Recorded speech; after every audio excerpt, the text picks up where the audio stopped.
VVPAT नव्हतं तेव्हा EVM खरोखरीच हॅकेबल नाही हे निश्चित होतं आणि त्याच्यामध्ये मॅनिप्युलेशनही नाही हेही निश्चित होतं. त्यांनी जी हॅकिंगची टेस्ट काय जी हॅकॅथॉन केली होती त्याच्यामध्ये फक्त राजकीय पक्ष आणि त्यांच्या प्रतिनिधींनाच प्रवेश होता. मला इंडिव्हिज्युअल म्हणून जाता येत नाही तिथे.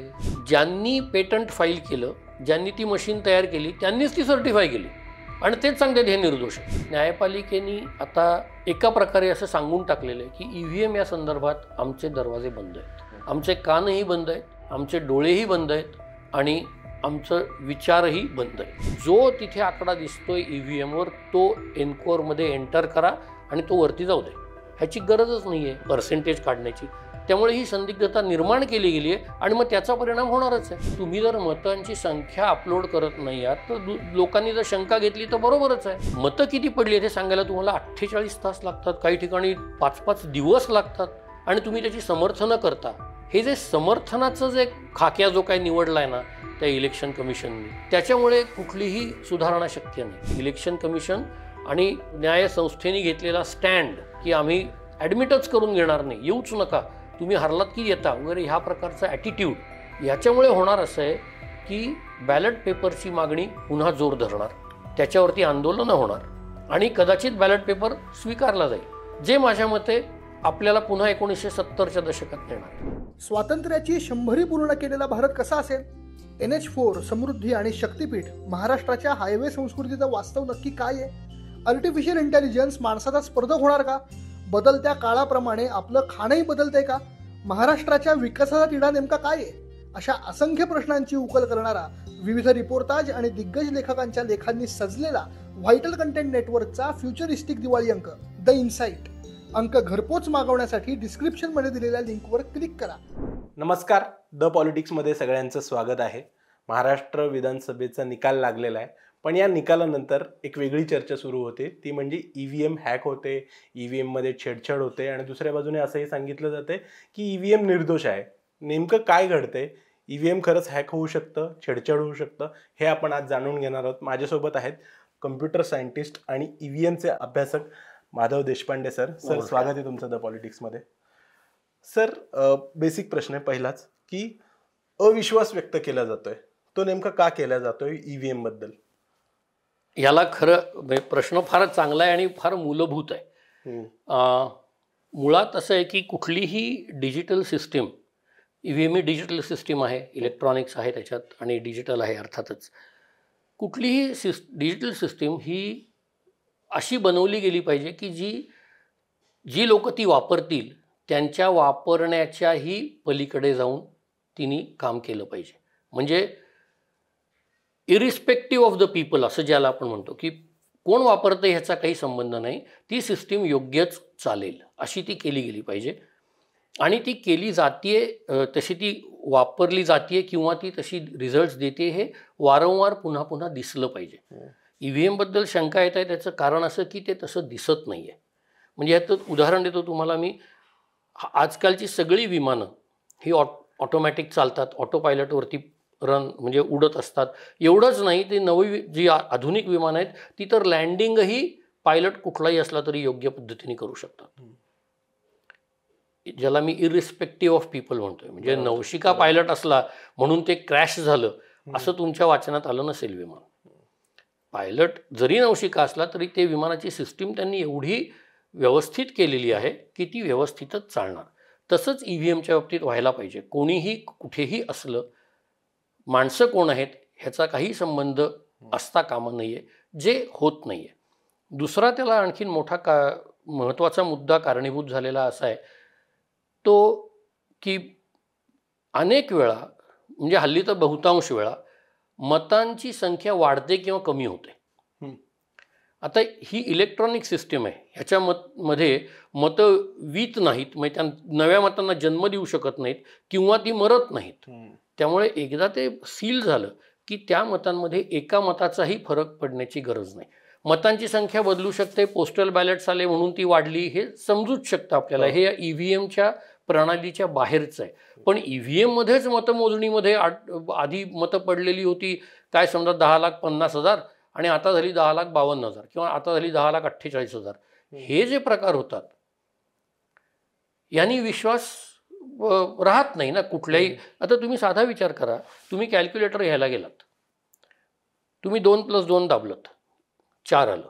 तुम्ही 10,000 वेळा जरी दाबलत तरी ते दरवेळी 4च बघणार ना तुम्ही. त्यातलं एकदा जरी 5 आलं तरी तुम्ही तो कॅल्क्युलेटर विकत घ्याल का? नाही घेणार. म्हणजे साधी कॅल्क्युलेटर सारखी गोष्ट सुद्धा इतकी कन्सिस्टन्सीला आपण काय म्हणू पात्र असावी लागते. तर मग ईव्हीएमची गोष्टच वेगळी आहे ना. मग ईव्हीएम मध्ये हे जे होतंय सातत्याने होतंय ते, आणि ते जस्टिफाय करता यावं, त्याचं समर्थन करता यावं म्हणून माझ्या मते इलेक्शन कमिशननी जे पूर्वी मतसंख्या दाखवत होते त्याच्याऐवजी ते आता मतांचं पर्सेंटेज दाखवायला लागलेत. पर्सेंटेज दाखवण्याचं कारण नाही आहे. डेटा सायन्समधला फंडामेंटल नियम असा आहे की data should be captured at its source in the form that it is available.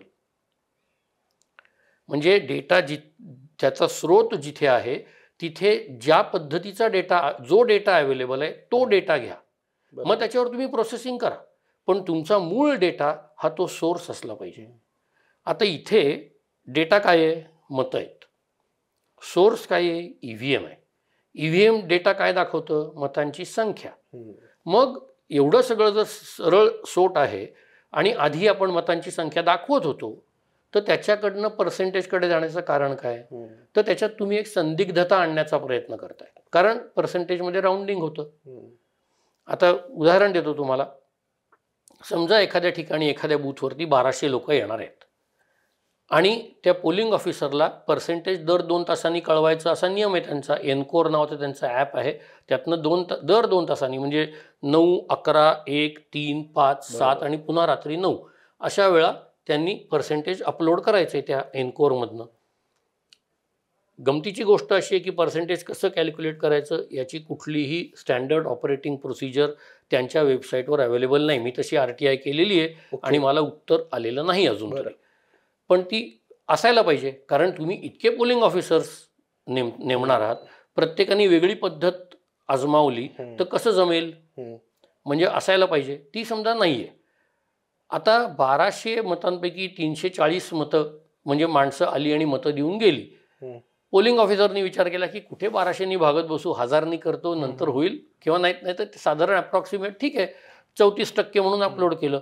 आता 1000तली 34% म्हणजे 340 होतात आणि 1200तली 34% म्हणजे 351 होतात. म्हणजे 11 मतं नवी निर्माण झाली ना 34% रिपोर्ट केल्यामुळे. ही मतं कुठून आली आणि ते कुठे जाणार आहेत? ही संदिग्धता जी निर्माण होतीये ती त्यांना हवी आहे. ती नको असती तर अतिशय साधा मार्ग समोर त्यांच्यासमोर उभा आहे की जो तिथे आकडा दिसतोय ईव्हीएमवर तो एनकोरमध्ये एंटर करा आणि तो वरती जाऊ दे. ह्याची गरजच नाही आहे पर्सेंटेज काढण्याची. त्यामुळे ही संदिग्धता निर्माण केली गेली आहे आणि मग त्याचा परिणाम होणारच आहे. तुम्ही जर एखाद्या साधा गोष्ट आहे, तुम्ही तुमचा नेहमीचा माहितीचा हलवाई आहे त्याच्याकडे गेलात आणि पेढे मागितलेत, त्यांनी पेढे दिले, तुम्ही त्याला विचारलं जरा खाऊन बघतो बरे आहेत ना, तो म्हणला नाही नाही नाही खायचे नाही ना, तुम्ही घेऊन जा. काय कराल तुम्ही? शंका येईल ना मनामध्ये. ती शंका येण्याचं कारण त्याचं वागणं आहे, तुमचं मन नाही आहे. मग तुम्ही असं म्हणलात कांगावा केलात की तुमच्या मनात खोटे नाही बाबा, तू मला चाखायला दिला नाहीस ना, मग माझ्या मनात शंका येणारच आहे. तसंच आहे, तुम्ही जर मतांची संख्या अपलोड करत नाही आहात तर लोकांनी जर शंका घेतली तर बरोबरच आहे. कारण मी तुम्हाला म्हणून उदाहरण मांडून दाखवलं की अशी मतं वाढू शकतात, कमी होऊ शकतात. एखाद्याने 34च्या जागी 35% टाकले तर तशीच 11 मतं कमी होतील ना. हे जे आणि ह्याची आवश्यकता नाही आहे. मी RTI मध्ये हा प्रश्न विचारलेला आहे, पुन्हा त्याचे उत्तर आलेलं नाही की तुमच्याकडे डिरेक्टिव्ह आहे का असं काही की मतांची संख्या अपलोड करू नये, पर्सेंटेजच करावं. उत्तर आलेलं नाही आहे, मी वाट बघतोय. पण ह्यामुळे EVM बद्दल संदिग्धता निर्माण होते. आणि कसं आहे की एखाद्या गोष्टीबद्दल हे इलेक्शन कमिशनचं काम आहे, ही संदिग्धता दूर करणं, याच्यासाठीच त्यांची नेमणूक आहे. निर्दोष, निरपेक्ष आणि पारदर्शी अशी निवडणूक घेणं हेच त्यांचं काम आहे. त्यासाठी ते पगार घेतात. ते पगार टॅक्सपेअरच्या पैशातनं घेतात. त्यामुळे त्यांचं उत्तरदायित्व खरं म्हणजे जनतेकडे आहे, जनतेला आहे. पण ह्याची सगळ्याची जाणीव त्यांना नाही आहे. हं. ही दुर्दैवाची गोष्ट आहे. म्हणजे अधिकाऱ्यांपर्यंत आकडे पोहोचायला हवे मतांचे एक्झॅक्ट, ते न पोहोचता त्यांच्यापर्यंत टक्केवारी पोहोचते. अधिकाऱ्यांपर्यंत नाही, निवडणूक आयोगांच्या त्यांच्या वेबसाईटवर हो. ते एन्कोर बनणं त्यांच्या वेबसाईटवर बरोबर, जातं. बरोबर. तिथे टक्केवारी न जाता निवडणूक त्या दिवशी त्यावेळी जेवढे मतं पडली आहेत त्याचा आकडाच वर जायला पाहिजे. हम्म, हम्म, हम्म. त्याचं पर्सेंटेज, कारण पर्सेंटेज हा कॅल्क्युलेटेड फिगर आहे. हम्म. आणि त्या कॅल्क्युलेशन पुन्हा दुसरा त्यात दोष असा आहे की त्या कॅल्क्युलेशनसाठी स्टँडर्ड ऑपरेटिंग प्रोसिजर बरोबर. नाही. म्हणजे तुम्ही कराल तो कॅल्क्युलेशन म्हणजे एखादा कॅल्क्युलेटर पण वापरू शकतो आणि एखादा कागद पण वापरू शकतो. आणि एखादा तोंडी करू शकतो. सर, मला आणखी प्रश्न पडलाय ईव्हीएम अभ्यासाच्या दृष्टीने की तीन मतं आहेत. एकतर थेट हॅक होतं असा आरोप लावला जातो, आणि दुसरं म्हणजे छेडछाड केली जाऊ शकते, आणि तिसरं म्हणजे निर्दोषच आहे. हे 3 मतं आता समोर आहेत, तर त्याबद्दल तुम्हाला काय वाटतं? कसं आहे, ईव्हीएमच्या बाबतीत हा प्रश्न जेव्हा विचारात येतो तेव्हा आपल्याला 2 टप्प्यांमध्ये ईव्हीएमकडे बघावं लागतं. 1977 जेव्हा पहिली ईव्हीएमचे ट्रायल्स झाल्या ते 2013 जोपर्यंत व्हीव्हीपॅट नव्हतं, आणि 2013 ते आजपर्यंत व्हीव्हीपॅट नव्हतं तेव्हा ईव्हीएम खरोखरीच हॅकेबल नाही हे निश्चित होतं. बरं. आणि त्याच्यामध्ये मॅनिप्युलेशनही नाही हेही निश्चित होतं. कारण ते जे बॅलेट युनिट होतं it was like a keyboard. It still is like a keyboard, but it has a processor आणि कंट्रोल युनिट. ह्यांच्यामध्ये फक्त एक कीबोर्डची जशी वायर असते तशी वायर होती. इथे एक दाबला की तो एक सेव्ह करत होता, 2 दाबला की 2 सेव्ह करत होता. त्याला काहीच माहिती नव्हतं आपण कुठे आहोत, तामिळनाडूमध्ये आहोत, महाराष्ट्रात आहोत का अरुणाचल प्रदेशात आहोत, काही माहीत नव्हतं. 1 वर कोण आहे माहीत नाही, 2 वर कोण आहे माहीत, 3 वर कोण. त्यामुळे ते त्या अर्थाने खरोखरीच निरपेक्ष असं होतं. ओके. 2013 जेव्हा सुप्रीम कोर्टाने हा निर्णय दिला की मतदाराला आपण कोणाला मत दिलं हे दिसलं पाहिजे, आणि म्हणून व्हीव्हीपॅट जेव्हा इंट्रोड्यूस झालं तेव्हा ह्या लोकांनी काय करायला हवं होतं, त्यांचे जे कोण सायंटिस्ट आहेत त्यांनी बॅलेट युनिट आणि कंट्रोल युनिट हे एक युनिट, त्यातल्या बॅलेट युनिटला व्हीव्हीपॅट जोडायला हवं होतं. बरं. म्हणजे मी एक इथे दाबला म्हणजे बॅलेट युनिट जे आहे ते 2 तारा त्यातनं निघाल्या असत्या. एक गेली असती व्हीव्हीपॅटकडे आणि एक गेली असती कंट्रोल युनिटकडे. अच्छा. तो एकच सिग्नल दोघांच्याकडे एकाच वेळी गेला असता. व्हीव्हीपॅट काय छापतंय काय नाही हे त्याच्याकडे आहे, पण व्हीव्हीपॅट कंट्रोल युनिटशी बोललं नसतं. बरं. आता काय होतंय, व्हीव्हीपॅट कंट्रोल युनिटशी बोलतंय. पहिलं जे युनिट होतं त्याच्यामध्ये कुठल्याही प्रकारे ट्रान्समिशन, हे सिम्बॉल लोडिंग युनिट तिथे जोडतंय, इंटरनेटला जोडलं जातंय, हे कुठले विषयच नव्हते. त्यामुळे ते जे तयार होऊन आलं त्याच्यामध्ये इथे एक दाबला एक दिसतोय का, 2 दाबला 2 दिसतोय का, एवढाच विषय होता. त्यामुळे त्याचं हॅकिंग, त्याचं मॅनिप्युलेशन करू शकता येतं तरीसुद्धा. म्हणजे एका वेळी 2 कीज दाबल्या, 3 कीज दाबल्या मग वेगळा, अशा पद्धतीनेही करता येऊ शकतं. त्या दृष्टीने मॅनिप्युलेशनची शक्यता त्याच्यामध्ये होती, हॅकिंगची नव्हतीच, पण मॅनिप्युलेशनची होती, परंतु ती टेस्ट करून एलिमिनेट करता आली असती. बरं. अच्छा. आता असं आहे की व्हीव्हीपॅट हा अतिशय पॉवरफुल, ह्या तिघांमधला सगळ्यात पॉवरफुल जर कोणी असेल तर ते व्हीव्हीपॅट आहे. ओके. व्हीव्हीपॅटकडे भरपूर मेमरी आहे, भरपूर प्रोसेसिंग पॉवर आहे. ह्या संदर्भात त्याला SLU जोडलं जातं आहे, symbol loading unit. Symbol loading युनिटमध्ये डेटा काय आहे हे आपल्याला सांगितलं जात नाही संपूर्णपणे. ते दाखवतात, त्याच्यावर आपण विश्वास ठेवायचा. सिम्बल लोडिंग युनिट आपण हात लावून ते कोणाला बाबा तपासा तुम्ही काय याच्यामध्ये बघा असं नाही करत. त्यामुळे समजा मी तुम्हाला एक पाकिट दिलं, त्या पाकिटामध्ये 13 कागद आहेत किंवा 15 कागद आहेत, आणि आपलं असं ठरलं आहे की तुम्ही पहिले 3 कागद दाखवायचे नाहीत. हे फक्त तुम्हाला आणि मला माहिती आहे. आणि हे बसलेत तिथे बाहेर, आणखीन 2-3 बसलेत.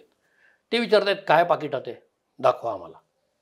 तुम्ही पहिले 3 कागद आपलं ठरल्याप्रमाणे हळूच आतल्या आत बाजूला केलेत आणि 4थ्या कागदापासून उरलेले 12 कागद दाखवलेत. हे बघा मला हे सगळे मिळालेत.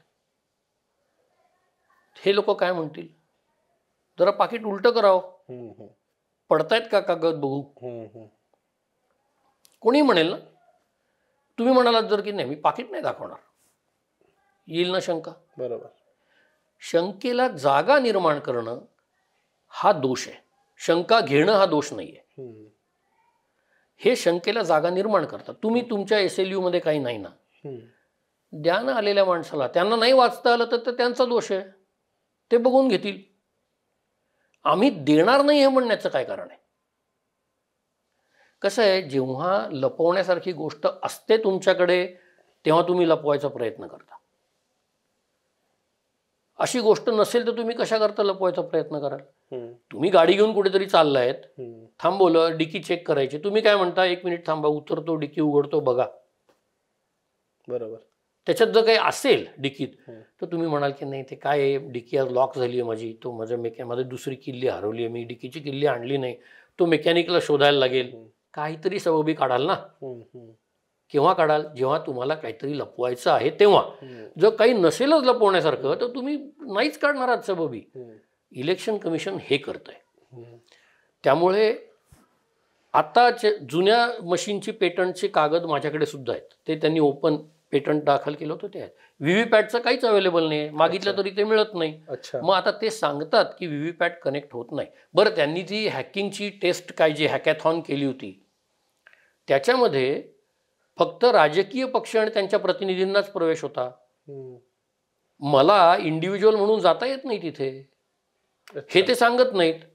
किंवा जे EVMची बाजू घेतात त्यांनाही ही गोष्ट माहिती नसते की कोणताही माणूस जाऊन माझी भरी मी क्रेडिबिलिटी एस्टॅब्लिश केली की अहो बघा माझ्याकडे कम्प्युटर सायन्सची पदवी आहे, काय म्हणजे पदव्युत्तर पदवी आहे, मला द्या तुम्ही, तर ते देत नाहीत. बरं.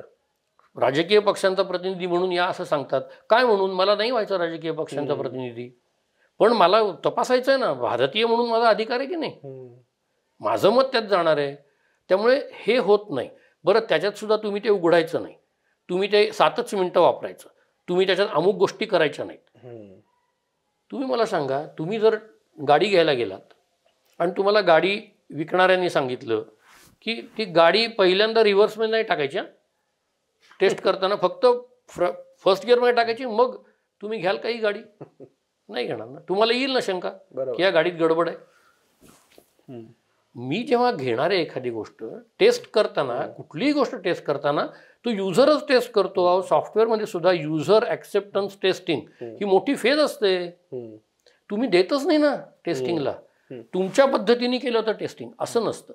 यामुळे होतं काय की आता त्यांच्यावर विश्वास ठेवला तर हॅकिंग शक्य नाही, कारण त्याच्यामध्ये वायरलेसची किंवा ब्लूटूथची सोय नाही असं आपण म्हणावं लागतं त्यांच्यावर विश्वास ठेवून. बरं. ह्याला पुरावा काय? काही नाही, ते म्हणतात हा पुरावा. बरं. आणि म्हणून मी दरवेळी सांगतो की हॅकिंग होत नाही असं मी त्यांच्या सांगण्याच्या आधारे म्हणतोय. बरं. पुरावा काही नाही. हॅकिंगचा पुरावा आहे का? हॅकिंगचाही नाही. बरोबर. त्यामुळे आपण म्हणू हॅकिंग होऊ शकत नाही. मॅनिप्युलेशन होऊ शकतं का? हो. कारण मी जेव्हा SLU जोडतो व्हीव्हीपॅटला तेव्हा त्याच्यातनं काय डेटा आत जातोय, प्रोग्रॅम बदलू शकत नाही हे निश्चित आहे. त्यांची जी चिप आहे ती वन टाईम प्रोग्रॅमेबल आहे, त्याचा प्रोग्रॅम बदलता येत नाही. परंतु प्रोग्रॅम डेटाप्रमाणे वेगळा वागतो. अशा अनेक ठिकाणी आपण घटना बघतो. मग जर मी या SLU मधनं नुसती ती उमेदवारांची माहिती न पाठवता निवडणुकीचा दिवस, त्याच्यातली एक वेळ आणि एखाद्या उमेदवाराचा क्रमांक असं जर टाकलं त्याच्यात आणि तो प्रोग्रॅम ते वाचून त्याप्रमाणे काम करणार असला तर त्या दिवशीच त्या वेळेनंतर तो त्याचं रौद्र स्वरूप दाखवेल आणि एरवी तो शांतपणे काम करेल. अच्छा. आणि त्या रौद्र स्वरूपामध्ये तो जो उमेदवाराचा क्रमांक आहे त्याला दर दुसरं तिसरं चौथं पाचवं जे काय असेल ते मत देईल. हे फक्त त्याच दिवशी होईल. हे होऊ शकतं. त्यामुळे मॅनिप्युलेशन शक्य आहे, हॅकिंग मला वाटत नाही, आणि प्रोग्राम बदलणं शक्य नाही. थोडं सोपं करून आणखी विचारतो, म्हणजे EVM मध्ये मॅनिप्युलेशन शक्य आहे आणि ते एलिमिनेट म्हणजे ते त्यातल्या दोष काढणं पण शक्य आहे. होय. ते निवडणूक आयोग करत नाही असं म्हणणं आहे. होय, अगदी बरोबर. येस, अगदी बरोबर. आता याच्यामध्ये पुन्हा विचार करण्याची गोष्ट अशी आहे की न्यायालयाने आत्ता जे आदेश दिले होते हो हो की 2 आणि 3 क्रमांकाची लोक जी असतील त्यांना फेर काय तपासणी करून घेता येईल की ते जे त्यांनी ज्या बर्न्ट मेमरी हा शब्द वापरला आहे त्याच्यामध्ये काही गडबड झालेली नाही. त्याचं जे स्टँडर्ड ऑपरेटिंग प्रोसिजर इलेक्शन कमिशननी प्रसिद्ध केलं आहे त्याच्यामध्ये तो इंजिनियर येणार, ते जे EVM तुम्हाला वाटतंय की बरोबर नाही म्हणजे तुम्हाला म्हणजे तो नंबर 2 किंवा 3चा उमेदवार आहे ज्यांनी काहीतरी मला वाटतं 45,000 रुपये भरायचे एका EVMसाठी तपासून घ्यायला, तर तो इंजिनियर येणार, ते EVM जे आहे ते चालू करणार, ते व्यवस्थित चालू येणं दाखवणार, त्याच्यामध्ये किती मतं आहेत ते बघणार, आणि मग तो डेटा सगळा काढून टाकणार. बरं. त्या दिवशीच्या मतांचा डेटा सगळा काढून टाकणार. ओके. पुन्हा सिम्बल लोडिंग युनिट वापरणार. सिम्बल लोडिंगनी ते लोड करणार VVPAT आणि तुम्हाला सांगणार की आता समजा 1022 मतं आहेत त्यात पडलेली, आता तुम्हाला हवी तशी 1022 मतं द्या, तुमची टॅली तुम्ही ठेवा आणि बघा की हा काउंट तो दाखवतो की नाही. वर्करनी हे फार बरोबर दिसतो, बरोबर आहे ना, मग आता नीट चालतंय, मी त्या दिवशी पण नीट चाललं होतं, असं नसतं. म्हणून मी तुम्हाला ते डेट आणि टाईमचं उदाहरण दिलं. त्या प्रोग्राममध्ये जर असं असेल की त्या दिवशीच तो वागणार आहे तर 20 तारखेला वागला विचित्र, 3 तारखेला नाही वागणार. ओके. आणि कसं आहे, तुम्ही मला फोन लावलात, रॉंग नंबर लागला आणि त्यांना गेला, तुम्ही कट केलात आणि पुन्हा लावलात आणि आता ह्यावेळी लागला बरोबर, म्हणजे तर आधीचा रॉंग नंबर लागला नव्हता का? लागला होता ना, आधीचा लागला होता, दुसऱ्या वेळी लागला नाही म्हणजे पहिल्या वेळी लागला नव्हता असं म्हणणं योग्य नाही आहे. ती घटना घडली आहे, त्यामुळे तो डेटा तपासायला पाहिजे. आणि मला समजत नाही की ही अशी ऑब्व्हियस फॉल्टी प्रोसेस कोर्टाने पण कशी मान्य केली. ओके. मला कळत नाही, माझ्या सामान्य विचारांच्या पलीकडे जाता येते. सर, पॉलिटिकल प्रश्न आहे थोडा, कदाचित तो तुमच्यासाठी इरिलेव्हंट असेल, पण एक आत्ता असं दिसतंय, चर्चा अशी आहे की काही स्पेसिफिक पक्ष हारल्यानंतरच या EVM छेडछाडीबद्दल आवाज उठवतात, त्याबद्दल काय म्हणणं? एक पहिली गोष्ट, मी पॉलिटिकल भाष्य करत नाही, मी राजकारणात नाही, परंतु ह्याच्याबद्दल एक जनरल माझं म्हणजे EVMचंही नाही, कुठल्याही टप्प्यावर आयुष्यात कुठल्याही ठिकाणी एखादी गोष्ट जर चुकीची आहे असं वाटलं, असा संशय आला, तर तो संशय व्यक्त करायला माझ्या मते काहीच हरकत नाही. मग त्याच्यात आपण हारलोय का जिंकलोय का, आपण डावीकडे आहोत का आपण उजवीकडे आहोत का, वरच्या मजल्यावर का, हे तो संशय असेल तर तो संशय आहे आणि त्या संशयाला जागा आहे की नाही हे ज्याच्याबद्दल संशय व्यक्त केला आहे त्या माणसांनी त्या संशयाचं निराकरण केलं पाहिजे असं माझं स्वच्छ मत आहे. तो कोणी म्हणजे जेव्हा अडवाणींनी पहिल्यांदा सांगितलं की हे EVM, मोदींची भाषणं आहेत, माझ्याकडे क्लिप्स आहेत त्याच्या मित्रांनी पाठवलेल्या, की EVM म्हणजे सगळं घोळच आहे, EVM नकोच आहे. म्हणजे हे काय असं नाही आहे की काय बाबा आज काय राहुल गांधी बोलत आहेत किंवा आणि कोणी दुसरा नेता बोलतोय, सगळे बोललेत. मुद्दा ते बोललेत की नाही, कोण बोललंय हे महत्वाचं नाही आहे माझ्या मते, काय बोललंय हे बघा. आणि त्याच्यात जर तथ्य असेल तर ते कसं बरोबर नाही हे सिद्ध करा. बरोबर. तुम्ही जर ते एकदा संशयातीत सिद्ध केलं, म्हणजे असं आहे की समजा मी एखादी गाडी चालवतोय आणि माझ्या गाडीचा ब्रेक नीट लागत नाहीये, आत्ता नीट लागत नाहीये, मी नाही तक्रार केली, पण पुढची गाडी जोरात थांबली आणि माझा ब्रेक लागला नाही आणि मी ठोकलो त्याला जाऊन, म्हणून मी आता तक्रार केली ब्रेकबद्दल गाडीकडे, तर त्या गाडीवाल्याने असं म्हणायचं का की आधीपासून चालत नव्हता ब्रेक, तुम्ही तेव्हा का नाही तक्रार केली? पटेल का तुम्हाला? बरोबर नाही पटणार. म्हणजे त्यांनी करायला पाहिजे होती हे बरोबर आहे, पण त्यांनी केली नाही म्हणून आत्ताची तक्रार रास्त नाहीये का? हा मला वाटतं हा दृष्टी म्हणजे ही योग्य दृष्टी नाहीये. तिथे प्रॉब्लेम आहे का हे बघा, त्याचं निराकरण करा. कोणी प्रॉब्लेम काढलाय, तो कधी काढलाय, याचं माझ्या मते हे रेलेव्हंट नाही आहे. ह्याचं म्हणजे काय म्हणू रेलेव्हंटला म्हणजे याचा विचार करण्याची गरज नाही आहे. सर शेवटचे 2 प्रश्न घेतो. काहीच दिवसांपूर्वी पिटिशन दाखल केले गेले होते सुप्रीम कोर्टामध्ये, त्याही रिजेक्ट झालेले आहेत. म्हणजे एक ईव्हीएमचा अभ्यासक म्हणून तुम्ही याच्याकडे कसं बघता? म्हणजे सुप्रीम कोर्टाने म्हटलंय म्हणून आता ईव्हीएम मध्ये काही दोषच नाही आहेत असं एक प्रकारचं एक सर्वसाधारण सामान्यजन मत बनवून घेतात. ह्यात मला 2 अगदी स्पष्ट मतं आहेत आणि पूर्ण न्यायालयाचा मान ठेवून माझी ही मतं आहेत. पहिली गोष्ट अशी की कुठल्याही कोर्टाने, सुप्रीम कोर्टानेच असं नाही, कुठल्याही माणसानीच आपल्याला सर्व विषयातलं सर्व कळतं असं समजू नये, कारण ते खरं नसतं. सुप्रीम कोर्टाकडे हा विषय गेला. हा विषय अतिशय तांत्रिक आहे. त्याच्यासाठी ॲमिकस क्युरी नावाचा एक प्रकार न्यायालयामध्ये असतो. म्हणजे ती मुभा न्यायालयाला असते. जेव्हा एखादी गोष्ट विशिष्ट स्पेसिफिक काहीतरी ज्ञानाबद्दलची आवश्यकता असलेली आहे, तर न्यायालयाची अपेक्षा पण अशी असते की न्यायालयाने अशा वेळी विशेष तज्ज्ञांना बोलवून त्यांची एक कमिटी स्थापन करून किंवा एखाद्याच माणसाला बोलवून त्या गोष्टीबद्दल मत मागवावं आणि मग आपला निर्णय द्यावा. त्या अशा कमिटीला किंवा व्यक्तीला ॲमिकस क्युरी म्हणतात. आपल्याकडे मला माहिती नाही का, पण हे केलं गेलं नाही आहे.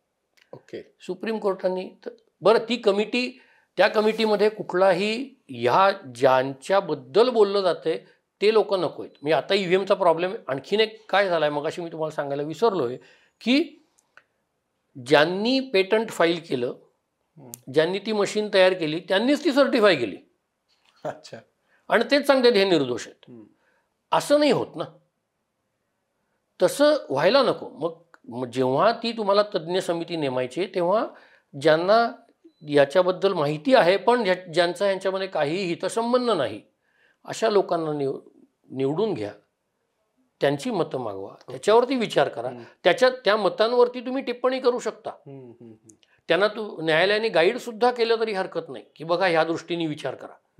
परंतु जर हे विशेष तंत्रज्ञानाची गोष्ट आहे तर मग तिथे तंत्रज्ञ नेमणं हे आवश्यक आहे. नुसतं रास्त नाही, आवश्यक आहे, जे न्यायालयाने केलेलं नाही. ओके. म्हणजे या 2 पिटिशनच्या बाबतीतही केलेलं नाही. कुठल्याच बाबतीत ईव्हीएम बद्दल कधीच तुम्हाला वाचनात येणार नाही की ॲमिकस क्युरी नेमला होता. ओके. जे गैर आहे. दुसरं मला असं वाटतं की न्यायपालिकेने आता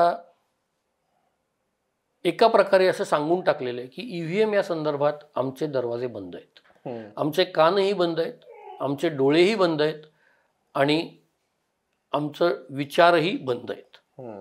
हे एका प्रकारे त्यांनी सांगून टाकलं की दरवेळी ह्या प्रकारच्या टिप्पण्या मला न्यायालयाकडनं अपेक्षित नाहीत की तुम्ही हरलात की आमच्याकडे येता. न्यायालय हे राजकारणी नाही आहे. राजकारण्यांनी दुसऱ्या राजकारण्याला म्हणणं की अरे हरलास की चिडतोस बरं का, हे म्हणजे लहान मुलं खेळतात ना मॅच, त्यावेळी माझी बॅट आहे, हारलो तर मी घेऊन जाणार, हे लहान मुलांनी करणं ठीक आहे. न्यायालयाने ह्या प्रकारची टिप्पणी करणं माझ्या मते फार गैर आहे. कारण न्यायालय हा शेवटी, आणि सुप्रीम कोर्ट तर विशेष करून, सामान्य माणसाचा देखील शेवटचा रिकोर्स असतो. मला आता कुठेही न्याय मिळत नाही, मग मी कोणाकडे जाणार? मी सुप्रीम कोर्टाकडे जाणार. समजा असं क्षणभर धरा की हो आत्तापर्यंत 10 केसेस झाल्या आणि 10ही वेळेला चुकीचे प्रश्न विचारले गेले, त्याच्यावरती काय चुकीचे स्टँड, सगळं आपण क्षणभर गृहीत धरू की हे सगळं झालं, तरीही 11व्या वेळी बरोबर प्रश्न विचारला जाऊ शकतो. आणि हा ओपननेस न्यायालयाला असणं हेच माझ्या मते सामान्य नागरिक म्हणून माझी अपेक्षा आहे. कुठल्याही न्यायालयाला जो पुन्हा तिथे हाच मुद्दा येतो, कोणी विचारलाय, कधी विचारलाय याला महत्त्व नाही, काय विचारलंय ह्याच्याकडे बघा. बरं, ते जर योग्य असेल तर तुम्हाला त्याचा विचार केला पाहिजे. आणि न्यायालयाने तर पर्टिक्युलरली, कारण आता ह्याच्यातनं जर सोल्युशन हवं असेल तर न्यायालयाने जर असे दरवाजे बंद करून घेतले तर यातनं काय होणार? यातनं होणार असं की शेवटी कुठेतरी कुठल्या तरी बाजूनी लोक रस्त्यावर येणार, म्हणजे आंदोलनं होतील म्हणा, चळवळी होतील म्हणा, काय आणखीन काय मला माहीत नाही, म्हणजे राजकारण्यांचं काय असतं मला माहीत नाही, पण ह्या प्रकारे जनाधाराची एक मूव्हमेंट तयार होईल आणि त्यातनं मग हा मार्ग न्यायालयाच्या बाहेरनं हा प्रश्न सोडवला जाईल. जे होणं कुठल्याही सुसंस्कृत समाजाला योग्य नाही. त्यासाठीच न्यायालय हा चौथा स्तंभ जे लोकशाहीचा म्हटला जातो तो एवढ्यासाठीच की तो स्तंभ इंडिपेंडंट असला पाहिजे, त्याच्यात राजकारण आलं नाही पाहिजे. बरोबर. त्यांनी हे या अशा टिप्पण्या करणं बरोबर नाही. नाही आम्ही विचार करत नाही असं म्हणणं बरोबर नाही. नवा मुद्दा आलाय का, बरं आम्ही ऐकतो. आणि मी म्हटलं तसं मुख्य मला फार म्हणजे त्याचं मला फार आश्चर्य अजूनही वाटतं की अमिकस क्युरी का नाही ठेवला. बरं सर, शेवटचा प्रश्न, ईव्हीएम जे मॅनिप्युलेशन केले जाऊ शकतं त्याच्या ज्या शक्यता आहेत त्या कमी कशा करता येईल आणि अधिकाधिक निर्दोष ईव्हीएम किंवा ईव्हीएम सिस्टीम कडे कसं जाता येईल, काय केलं पाहिजे म्हणजे ते ईव्हीएम किंवा ईव्हीएमची पद्धत निर्दोष होईल? खरं सांगू का, फार सोपं आहे. आपण एकीकडे घोषणा करतो डिजिटल इंडिया, आमच्याकडे सगळं पेमेंटसुद्धा आता काय फोनपेनी होतं, अमक्यानी होतं, आमच्याकडे सगळीकडे कनेक्टिव्हिटी आहे, ॲप्स आहेत.